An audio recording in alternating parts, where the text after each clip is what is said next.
Hi friends, welcome to flavours of Coimbatore. இன்னைக்கு புடலங்காய் பொரிச்சக்கொட்டை எப்படி பண்ணுறதுன்னு பார்க்கலாம்.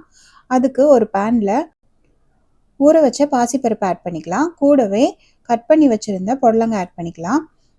இதை நல்லா மிக்ஸ் பண்ணி விட்டுட்டு கொஞ்சம் மஞ்சத்தூள் ஆட் பண்ணிவிட்டு தேவையான அளவு தண்ணி ஊற்றி வேக வச்சிடலாம். ஓப்பன் பாட்டில் வேக வைக்கணும்னா 15 to 20 மினிட்ஸ் ஆகும். குயிக்காக பண்ணணும்னா குக்கரில் பாசிப்பருப்பும் புடலங்காயும் போட்டு கொஞ்சமாக தண்ணி ஊற்றி மஞ்சத்தூள் சேர்த்து ஒரு 2 விசில் வச்சு எடுத்து வச்சுக்கலாம். இப்போது காய் வேகிற சமயத்தில் ஒரு பேனில் எண்ணெய் ஊற்றிக்கலாம். எண்ணெய் ஊற்றிட்டு ஒரு ஸ்பூன் கடலைப்பருப்பு, ஒரு ஸ்பூன் உளுந்தம்பருப்பு, ஒரு சின்ன ஸ்பூனில் மிளகு, 2 வரமிளகா. நம்ம பெப்பர் சேர்த்துறதுனால வரமிளகா கம்மியாக போட்டால் போதும். ஒரு வரமிளகா போட்டாலே போதும். கொஞ்சம் கருவேப்பிலை, கொஞ்சம் தேங்காய் எல்லாத்தையும் போட்டு நல்லா வறுத்துக்கலாம். வறுத்துட்டு ஆற வச்சு மிக்ஸி ஜாரில் மாற்றி நல்லா பேஸ்ட்டாக அரைச்சி வச்சுக்கலாம்.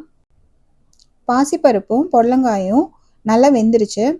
இப்போது நம்ம அரைச்சி வச்சுருந்த பேஸ்ட்டை இதில் ஆட் பண்ணிக்கலாம். கொஞ்சம் தண்ணி ஊற்றி கன்சிஸ்டன்சி அட்ஜஸ்ட் பண்ணிவிட்டு தேவையான அளவு உப்பு ஆட் பண்ணிவிட்டு 3 to 5 மினிட்ஸ் கொதிக்க விடலாம். இது நல்லா கொதி வந்ததும் ஒரு தாளிப்பை ஆட் பண்ணோன்னா புடலங்காய் பொரிச்சக்கொட்டை சூப்பராக ரெடி ஆகிடும். தாளிப்புக்கு எண்ணெய், கடுகு, கடலைப்பருப்பு, கருவேப்பிலை, வரமிளகா கூடவே கொஞ்சம் பெருங்காயத்தூள் போட்டு தாளித்து காயோடு சேர்த்திக்கலாம். அவ்வளோதான், சூப்பரான புடலங்காய் பொரிச்சக்கூட்டு ரெடி ஆயிடுச்சு. இதே மெத்தடில் புடலங்காய்க்கு பதிலாக பீன்ஸ், கொத்தவரங்காய், அவரைக்காய், பீர்க்கங்காய் போட்டும் செய்யலாம். ட்ரை பண்ணி பாருங்கள். சேனலுக்கு சப்ஸ்கிரைப் பண்ண மறக்காதீங்க. தேங்க்யூ.